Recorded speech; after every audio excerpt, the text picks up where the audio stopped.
question, Yusek. How do you respond to criticisms na magwa 1 year na raw po since the president's last SONA at hindi pa rin daw po napapanagot yung mga dapat managot sa naisiwalat na flood control scandal ng administrasyon po? Ivy, sino nagsabi niyan? The protests from this weekend po. Itong The white- kahapon? yeah, the white right? ribbon. 20. Yeah. Okay. Siguro mas maganda po talaga makita nila yung mga updates kung ano ang nakikitang pagpapaimbestiga ng administrasyon. Hindi naman din po nagpapahinga ang Ombudsman, ang DOJ, pati ang DPWH para mapanagot ang lahat ng dapat na managot.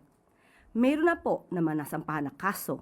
Meron na pong 2 na sasabihin natin na dating senador, kasalukuyang senador, na ngayon po ay nililitis. Although hindi natin sasabi na sila lahat ngayon ay guilty na dahil ito po ay depende sa magiging desisyon ng korte. Pero sana makita nila lahat ang naging accomplishments kahit wala pang 1 year. Kahit wala pang 1 year, marami na pong nagawa.